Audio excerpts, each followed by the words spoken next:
Sawadee Hello everyone. Firstly, I'd like to say apologies for not being present with you all, especially in this very interesting day. As I have another prior commitment since this was done since several months ago. This is specifically this time and this day as well. So very sorry for that. Okay, today I'll be presenting about the very interesting case study on behalf of our group. Our group was assigned a very interesting case study of Harvard Business Review titled "We Googled You." This is a thought-provoking story that explores the intersection between technology, recruitment ethics, and the digital reputation these days. This case highlights how information found online can influence a hiring decision and raises a big question. Should employers use what they found on the internet when evaluating candidates? Okay, let's deep dive into the case study.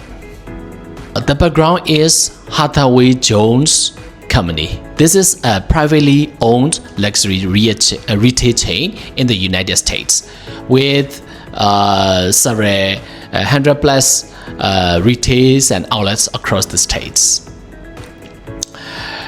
In recent years, the company has been struggling with an outdated image and declining the performance. To address this, the company hired a new CEO, Fred Weston, as the new CEO, who is a highly experienced leader known for revitalizing luxury brands.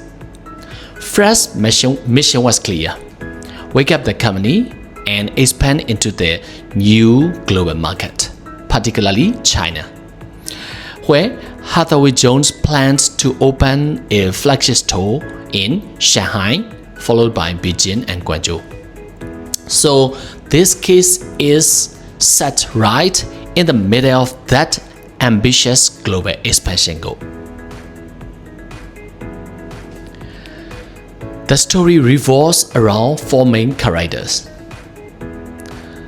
Let me introduce you guys with the main characters of this case study. The first one is Fred Weston, who is the CEO. He's very visionary, action-focused, and determined to modernize the company. Second one is Virginia Flanders, who is the Vice President of the Human Resources Department. She is a long-time employee of the company, very diligent and cautious, especially when it comes to risks and legal implications which may impact to the company. The third one is Mimi Brewster, a promising candidate for the Shanghai store manager role. She is very young, very ambitious, and talented as well. She is a Stanford MBA holder and a strong experience in the fashion industry. She also grew up in China, speaks Mandarin, and seems like the perfect fit for the role. And finally, this is Martha Weston, Fred's wife, who plays an informal but important role in this case study. She advised Fred all the time and supported the back in terms of her knowledge and expertise and opinion all the time, and often gives him realistic advice about the digital world mostly. In the beginning, everything looked great. One day, Fred met with Mimi for the interview. Fred was impressed a lot during the interview because she had an excellent profile, education, experience, and cultural knowledge, all align with the company's strategic needs for China expansion. Fred was almost ready to offer her the position immediately. But then, before offering to Mimi, Virginia decided to Google Mimi, and what she found changed everything. Virginia discovered that years ago, Mimi had participated in student protests, specifically against the World Trade Organization and China's treatment of a dissident journalist. Although the protests happened when Mimi was much younger, the information was still available online. This is where the real dilemma begins. Fred and Virginia had to decide, should this past online information influence their hiring decision? Is it fair to judge a person by their digital footprint? And if employers do use online information, where should the line be drawn? This case captures a modern HR challenge. How far should employers go when evaluating candidates based on what's found online?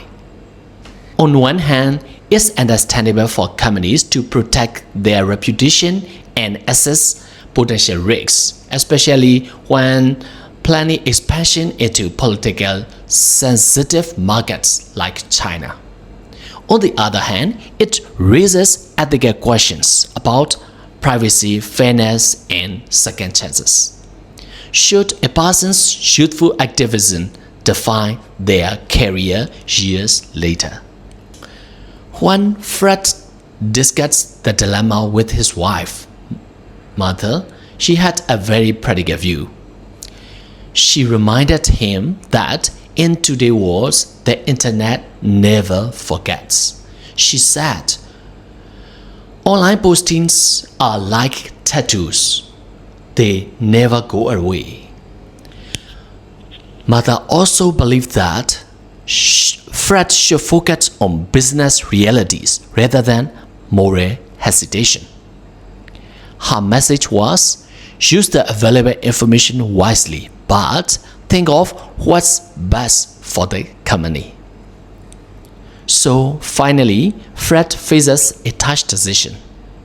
Should the company hire Mimi, a candidate who is perfect for the role but might pose a political risk in China's project?